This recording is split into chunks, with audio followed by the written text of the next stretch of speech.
Hey guys, thanks for checking out my channel. Are you looking for a summer read? My debut fantasy novel, Echoes of Remnant Light, is available in hardcover, paperback, and ebook. It's about a skyship captain who has to save her crew from an assassin's plot, and a young warrior who has sworn vengeance against the ruling magic users even though she is pledged to protect them.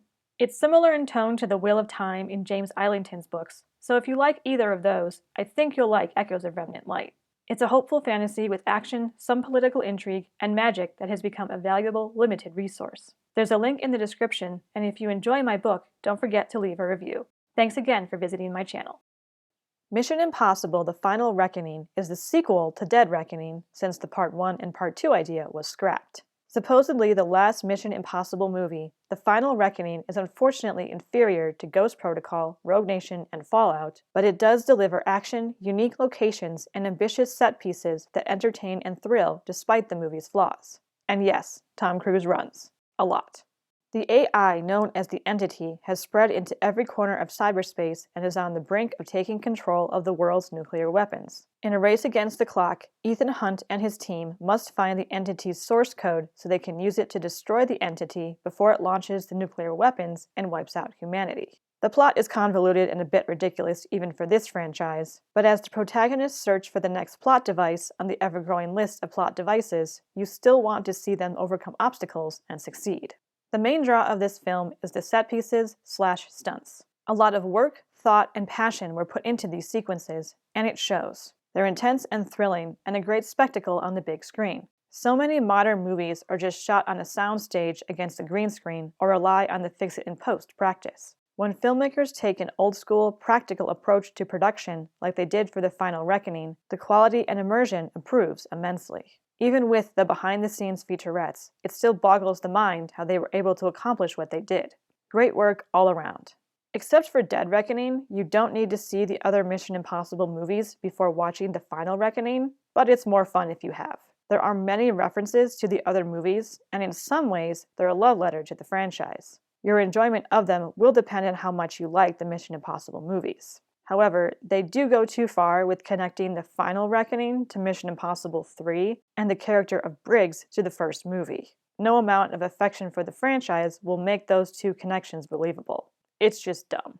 I didn't think Gabriel or the Entity were compelling antagonists in Dead Reckoning, and The Final Reckoning has not changed that opinion. Gabriel is not the cunning, ruthless villain he is made out to be, and the Entity never feels like a real threat. An AI antagonist can work, 2001: A Space Odyssey, for example, but here it is a subpar villain. I'm just speculating, but it seems like the writers knew the Entity wasn't very compelling, but instead of trying to fix it, they added Gabriel to try and make up for the Entity's lack. There is a need for protagonists in an action movie to be able to physically fight something, but I think the cult that starts to worship the Entity could have filled that gap. It could have been introduced in Dead Reckoning as this unknown secret society operating in the shadows, and then it takes its mask off in The Final Reckoning and openly works to aid the Entity. Gabriel could have been the cult leader instead of him having a flimsy and unsatisfying connection to Ethan. The cast do well in their roles and deliver solid performances, but the cast has become too large. Some of the characters don't have enough to do to justify their presence. The dialogue is clunky in a few places, and the beginning is a very inelegant mix of recap, exposition, and assembling the team. The movie is long for its genre, but I never felt the need to check the time. Hollywood had to cram in its absurd checkboxes, so the ratio of women to men in the military is laughable, and the President of the United States is a black woman, which is fine in and of itself, but combined with the background of a military that obviously recruits based on gender quotas, the modern garbage becomes very clear. That being said, none of the women belittle the men or act like feminist girl bosses, so I'll give the filmmakers a little credit for that.